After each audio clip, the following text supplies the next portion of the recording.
여러분은 하나님께서 아주 귀하게 여기시는 그런 믿음의 딸, 예수님의 딸, 믿음의 아들, 예수님의 아들 자녀들입니다. 할렐루야. 그래서 이런 생각해 봅니다. 옛 딸들이다. 예수님의 딸들. 네, 행복하기를 소원하고, 또 우리 남자 성도님들은 예 아들이다. 뭐 그 두 자는 안 돼요.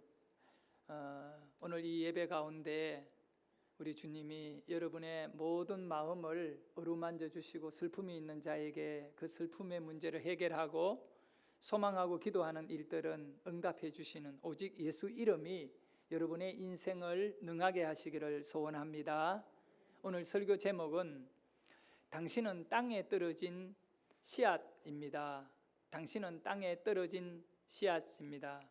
여러분 한번 저를 따라합니다. 나는 땅에 떨어진 씨앗이다. 여러분은 씨앗입니다. 씨앗은 생명을 갖고 있습니다. 그 씨앗이요, 곡간 안에 보관되어 있는 동안은 생명의 능력을 확인할 길이 없습니다. 씨앗의 보관 창고 안에 넣어두면 그저 한 알의 씨앗입니다.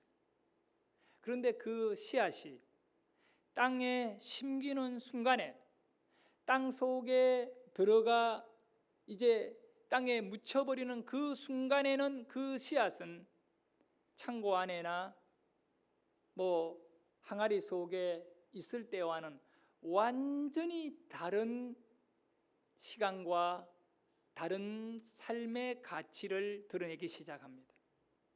왜 그럴까요?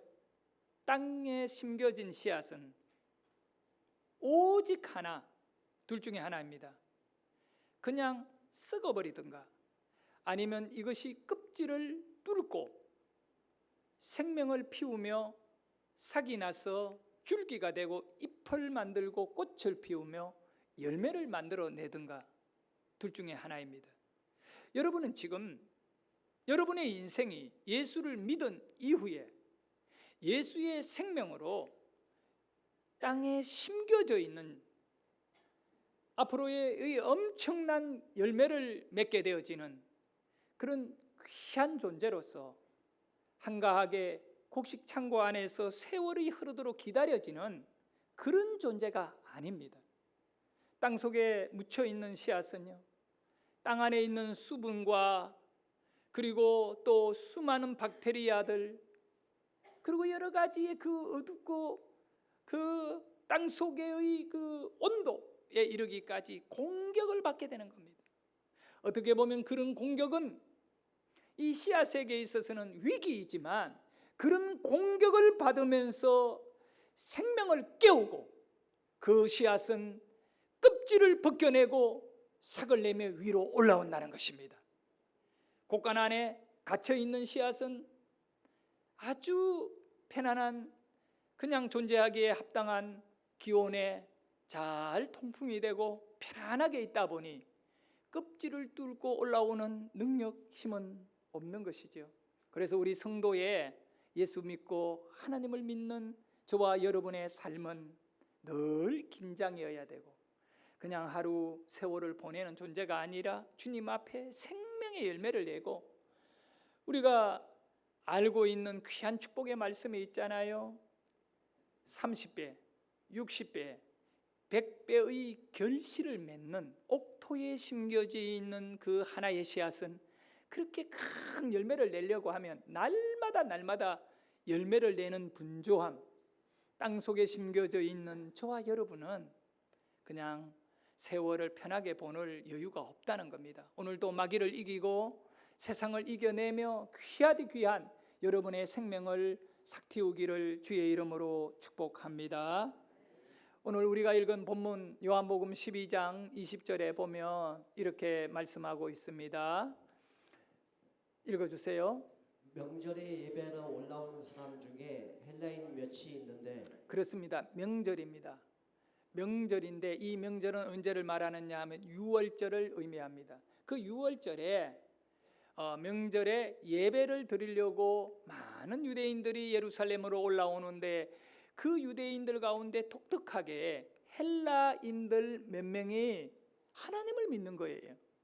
그래서 그들도 그 유대인들 틈 사이에 끼어가지고 얼굴 모양 그리고 입고 있는 옷 출신이 완전히 다르지만 그들이 예루살렘에 올라온 이유는 예배를 드리려고, 하나님께 예배를 드리려고 예루살렘에 올라왔습니다. 근데 그때요, 우리 예수님은 동일하게 그 앞쪽 12장 앞쪽에 보면 우리 예수님은 베단이라고 하는 마을에 유월절 6일 전에 도착하신 겁니다. 우리 예수님이 이 유대 땅과 그리고 사마리아, 갈릴리 여러 지역을 순회를 하면서 기적도 행하고 복음을 전했잖아요. 근데 이제 십자가를 짊어지기 마지막 그 유월절 6일 전에 우리 예수님은 베단이라고 하는 마을에 도착합니다. 이 베단이는 예루살렘에서 바로 거리가 얼마 멀지 않는, 그저 걸어가면 조금만 가면 바로 예루살렘인 그런 동네예요. 근데 그 베다니에 누가 사느냐 하면 나사로라고 하는, 이전에 죽었다가 무덤 안에 장례를 치렀는데 예수님이 이 나사로를 살렸잖아요. 그 나사로가 거기에 살고 있어요. 나사로에게는 두 여동생이 있습니다. 마르다와 마리아가 있는데 우리 예수님이 유월절 6일 전에 이 나사로의 집에 들어갔는데 제자들도 들어오고 많은 사람들이 예수님과 함께 이 나사로의 집에 왔는데 그 집에 있는 마리아가 정말 평생의 그 재산이라고 여기는 옥합을 깨트려 가지고 향유를요 예수님의 발에다가 부은 겁니다. 그때 같이 있던 제자들이 막 화를 내면서 아니 이렇게 비싼 향유를 발에다가 부으면 어떡하느냐고, 우리는 좋은 일 선한 일을 예수님과 함께 해야 되는데 그거를 발에다가 부어버리면 어떡하느냐, 그것을 팔아가지고 식량을 산다든가 옷을 사면 가난하고 힘든 사람들을, 굶어 죽어가는 사람들도 먹일 수도 있고 도와줄 수 있는데 왜 이렇게 낭비하느냐고 막 제자들이 그 마리아를 향하여 구박을 하고 원망을 하는 겁니다. 그때 우리 예수님이 뭐라고 말하느냐면 지금 마리아는 가장 좋은 일을 선택했다는 겁니다. 마리아가 지금 하고 있는 이 행동은 가장 귀하고 가장 아름답고 좋은 일이다. 그런데 마리아는 울고 있습니다. 그 제자들이 막 잔소리를 해가 슬퍼서 우는 게 아닙니다. 향유와 마리아의 눈물이 섞여서 예수님의 발을 닦고 있습니다. 어떻게 해서 마리아는 그러냐 하면 마리아는 영의 눈이 열린 여인입니다. 예수님의 설교와 말씀을 통하여 마리아의 가슴에 깨달아진 것이 있어요. 그게 뭐냐 하면 예수님이 십자가에 죽는다라고 하는 사실을 마리아는 깨달았던 겁니다. 성도 여러분, 우리는 우리 생각으로 뭐든지 막 너무 쉽게 판단하고요, 눈에 보이는 것으로 인하여 이게 옳다라고 막 소리 지르면서 밀어붙이지 말아야 됩니다. 그러면 어리석은 제자들, 가룟 유다와 함께 했던 그 모든 제자들이 마리아에게 손가락질을 하고 있는 그들의 위치에 서게 되는 줄 알아야 됩니다. 왜 마리아는 가장 좋은 것을 선택했습니까? 마리아는 예수님의 죽음을 예비한 것입니다. 여러분, 예수님께서 십자가에 죽는다라고 하는 이 말씀을 했을 때 모든 제자들은 싫었던 겁니다. 왜? 자기가 생각할 때 십자가는 저주라고 본 겁니다. 그리고 실패라고 본 겁니다. 그런 실패를 예수님이 품고 죽어버린다니요. 예수님은 능력이 많잖아요. 십자가 정도는 그냥 물리칠 수 있잖아요. 나사로도 살려주신 예수님인데 자기의 죽음은 해결 못하겠습니까? 그러니까 제자들은 하나같이 예수님에게 요구합니다. 선생님이 왜 죽습니까? 능력이 없습니까? 우리가 또 옆에 있는데요, 우리가 지켜주겠습니다. 이렇게 제자들은, 특히 베드로는 그렇게 말하고 옆에 칼을 차고 돌아다닌 겁니다. 근데 여러분 잘 아셔야 돼요. 아닙니다. 우리 예수님은요, 놀라운 것을 예비하고 있어요. 우리는 그걸 알아야 돼요. 그렇게 명절에, 유월절에 헬라인들이 빌립에게 부탁합니다. 예수님의 제자잖아요. 우리가 당신의 선생님을 만나고 싶다. 그때 빌립이 다른 제자들과 의논해가지고 예수님에게 이 사실을 전하게 됩니다. 예수님, 헬라인들이 우리 예수님을 만나고 싶어 합니다. 그럴 때 예수님이요, 너무 기뻐하신 겁니다. 그러고는 말씀하십니다. 우리 23절을 같이 크게 읽습니다. 시작. 예수께서 대답하여 이르시되 인자가 영광을 얻을 때가 왔도다. 아멘. 여러분, 예수님이 이제 영광을 받을 때가 왔다는 겁니다. 참, 우리 사람들이요, 하나님께 영광을 돌리는 것보다 더 중요한 일이 없습니다. 그런데 우리가 하나님께 영광을 돌리는 것은 하나의 단계를 거쳐서 영광으로 올라가거든. 그건 뭐냐면 우리의 믿음이에요. 우리가 깊은 믿음을 가졌을 때 하나님께 영광을 돌릴 수 있는 존재가 되는 겁니다. 그래서 우리 예수님은 늘 우리를 보실 때 믿음을 보시는 겁니다. 네 믿음이 어떠냐? 네 믿음이 크면 큰 하나님의 영광을 드러낸다. 그런데 예수님 자신은 하나님입니다. 그렇기 때문에 예수님이 영광을 받는 그 한 과정은 스스로 그 영광의 길을 가시는 겁니다. 그 길이 뭐냐? 바로 오늘 23절에서 인자가 영광을 받을 때가 왔다. 그러면 그 영광이 무엇인지를 알아야 됩니다. 무엇으로 인하여 그것이 이루어지느냐? 그것은 24절에 보면 예수님이 설명해 주십니다. 시작. 내가 진실로 진실로 너희에게 이르노니 한 알의 밀이 땅에 떨어져 죽지 아니하면 한 알 그대로 있고 죽으면 많은 열매를 맺느니라. 아멘. 예수님이 진실로라고 말합니다. 이거는 진리인 겁니다. 바꿀 수 없는 거고, 이거는 하나님의 음성입니다. 진실은 하나님의 생각이고 계획이고 음성입니다. 이 진실이 우리에게는 진리입니다. 이거는 진리다. 뭐냐 하면 한 알의 밀이 땅에 떨어져 죽어버리면 많은 열매로 올라온다. 곧 예수님 자신의 죽음을 영광으로 말씀하는 겁니다. 예수님은 자신이 죽음으로 영광이라는 겁니다. 여러분, 그 죽음은 바로 십자가입니다. 예수님 물에 빠져 죽은 것 아닙니다.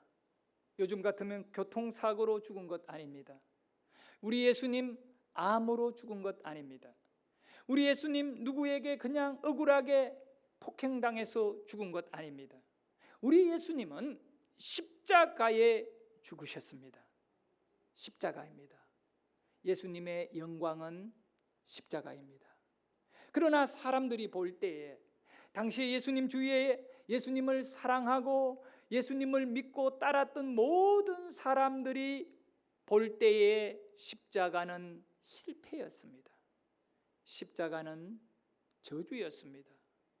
십자가는 모든 것이 이제 다 끝난 겁니다. 그러나 여러분 아셔야 됩니다. 오늘 우리 예수님을 통하여 우리가 듣게 되는 소망적인 메시지, 소망의 복음을 듣게 됩니다. 십자가는 끝이 아니다. 십자가는 죽음으로 끝나는 것이 아니다. 십자가는 열매이다. 하나님의 사랑의 열매이고 하나님이 우리를 살려주시는 기적이다. 그래서 우리는 예수를 잘 믿으려면요, 십자가를 알아야 됩니다. 은혜는 십자가로부터 오는 것입니다. 우리가 알고 있는 이 십자가가 얼마나 귀하고 아름다운 하나님의 사랑인지요, 요한복음 12장 25절에는 이렇게 말씀하니 우리 같이 한번 크게 읽어봅니다. 시작. 자기의 생명을 사랑하는 자는 잃어버릴 것이요 이 세상에서 자기의 생명을 미워하는 자는 영생하도록 보존하리라. 그렇습니다. 생명을 사랑하는 자 죽게 되고 생명을 버리는 자, 그거는 바로 십자가다는 겁니다. 십자가는 예수님 생명을 내려놓은 것입니다. 그리고는 우리 모두를 살려주시는 예수 십자가는 사랑의 열매요 생명입니다. 오늘도 우리는 하나의 열매로서 이제 예수님의 생명을 갖고 이 땅을 사는, 이것을 가리켜서 에베소서 2장 13절에 보면 이렇게 말씀합니다. 이전에는 멀리 있던 너희가 그리스도 예수 안에서 그리스도의 피로 가까워졌느니라. 누구와? 하나님과. 여기에 그리스도의 피가 있잖아요. 이 그리스도의 피가 바로 십자가이거든요. 우리는 십자가가 아니면 어떤 방법으로도 하나님과 가까워질 수가 없잖아요. 그런데 그리스도의 피, 예수의 십자가로 우리는 아무리 멀리 있더라도 어떤 죄인이라 할지라도 예수 십자가를 의지하고 믿을 때 우리는 하나님과 가까워지는 것입니다. 아담 하와가 죄를 지었거든요. 하나님에게 대적했잖아요. 그리고 마귀의 편에 서버린 것입니다. 그 결과로 인하여 에덴 동산에서 쫓겨납니다. 그 쫓겨났을 때 땅이 저주를 받아가지고요, 땅에는 엉겅퀴가 나고 땅이 완전히 인간들이 살아가는 이 땅이 욕망의 땅이 되어버리고 그친 정말 사망의 골짜기가 되어버렸습니다. 그런데 이 땅을 어떻게 치료를 하느냐? 예수님이 나무에 못 박혀 십자가에 못 박혀서 가슴에 창이 찔리시고 손과 발에 대못이 박혀가 이 나무 십자가가 예수님과 함께 붙어버린 겁니다. 십자가는 죽음이고 저주거든요. 거룩한 하나님을, 하나님 자신이 인간의 몸을 입고 이 땅에 오신 분이 예수님인데 그 예수님을 죽음과 함께 못을 박아서 하나를 만들어버린 겁니다. 아니, 여러분 생각해 보세요. 하나님을 죽음과 하나로 만들어버린 거예요. 왜 그랬을까요? 우리를 살리기 위하여, 여러분의 죄를 해결하기 위하여. 그래서 에베소서 정말 2장 16절에는 이 놀라운 말씀을 우리에게 해줍니다. 읽습니다. 시작. 또 십자가로 이 둘을 한 몸으로 하나님과 화목하게 하려 하심이라. 원수된 것을 십자가로 소멸하시고. 할렐루야. 십자가를 알아야 된다는 거예요. 오늘 저와 여러분의 가슴 속에 예수의 십자가가 그대로 살아있기를 축원합니다. 자, 우리 예수님은 말씀하셨습니다. 마태복음 12장 26절에 이렇게 말씀합니다. 같이 마태복음 12장 26절 읽습니다. 시작. 사람이 나를 섬기려면 나를 따르라. 나 있는 곳에 나를 섬긴 자도 거기 있으리니 사람이 나를 섬기면 내 아버지께서 그를 귀히 여기시라. 여기요, 사람이라는 용어는 뭘 의미합니까? 우리 모든 죄인과 그리고 우리 하나님의 자녀 모든 사람인데 딱 하나, 하나님과 가까워질 수 있는 것은 나를 섬기면 된다. 섬기는 것은 믿는 것을 말해요. 계속 반복합니다. 나를 섬기는 자도, 또 나를 섬기면, 계속 3번이나 섬기려면, 섬기는 자도, 섬기면이라고 하는, 이 섬기는 것은 여러분 안 믿고는 예수님 못 섬겨요. 그런데 여기에 중요한 하나의 조건이 있어요. 믿음을 가지고 예수님을 믿으려고 하면 예수님을 따라야 됩니다. 따라야 돼요. 그래서 우리 예수님 말씀하세요. 누구든지 나를 따르려거든 자신의 십자가를 지고 나를 따라라. 그러니까 우리도 십자가를 져야 됩니다. 근데 예수님의 십자가는 나무 십자가예요. 특징은 그 나무에다가 예수님을 박아버리는 겁니다. 그 나무에서 예수님을 죽여버리는 거죠. 죽음으로 하나 만들어버린 겁니다. 십자가는 생명의 주님이 나무의 죽음에 하나가 돼버린 겁니다. 그럼 우리는 어떻게 해야 돼요? 우리도 전부 다 나무에다가 대못을 박아서 가슴에 창을 찔러가지고 죽입니까? 아닙니다. 나무에 죽어야 할 십자가는 예수님 한 분이면 족합니다. 거룩하시고요, 죄가 없인 하나님이신, 예수님이 나무와 하나가 되고 못이 박혀버리고 여기서 빠져나가지 못하면 되는 겁니다. 그럼 우리는 나의 십자가는 뭡니까? 바로 예수님에게 못 박히는 겁니다. 여러분이 예수님에게 못을 박아야 됩니다. 예수님을 믿노라 하면서 내가 살아서 내 멋대로 돌아다니면 안 되는 것입니다. 그래서 바울이 고백했잖아요. 나는 그리스도와 함께 십자가에 못 박혔나니 바울의 십자가는 나무 십자가가 아닙니다. 예수님에게 못 박히는 겁니다. 여러분의 삶이 예수님에게 못 박히기를 축원합니다. 그러니까 예수님과 여러분이 하나가 되는 거예요. 그리고 예수님에게 내가 죽어서 못을 박혀. 예수님은 나무에 박힘으로 예수님이 죽는 거예요. 우리는 예수님에게 못 박힘으로 우리가 죽고 예수님이 사는 것입니다. 그 못이 뭘까? 우리를 빠져나가지 못하고 예수님에게 그대로 붙어버릴 수 있도록 내가 그리스도와 함께 십자가에 못 박혔나니 이제는 내가 사는 것이 아니고 내가 죽는다. 나를 죽이고 나를 예수님에게 못을 박는 그 못이 뭔가? 쇠가 아닌 거예요. 말씀입니다. 말씀이 우리를 예수님에게 못을 박아야 되는 것입니다. 이 말씀이 내 안에 살아있어야 되고 말씀의 창이 나의 육체의 욕망과 정욕을 죽여야 하는 것입니다. 성도 여러분, 우리는 말씀을 가지고 십자가에게 다가가야 됩니다. 그리고 그 예수님에게 하나가 되셔야 하는 겁니다. 자, 이제 말씀을 정리하고 결론을 맺고자 합니다. 십자가에 죽으신 예수님이 누구입니까? 하나님 자신입니다. 요한복음 14장 9절에 보면 우리 예수님이 말씀하여 나를 본 자는 아버지를 보았다. 그분은 하나님입니다. 그 하나님이 십자가에 달려 죽는 겁니다. 이 십자가 저주라고 하는 것에 하나가 되신 겁니다. 아예 못을 박아버린 겁니다. 그 놀라운 사실은요, 오늘 우리가 예수 은혜로 전부 생명을 얻게 하는 하늘의 미랄로 우리 주님이 죽어주신 겁니다.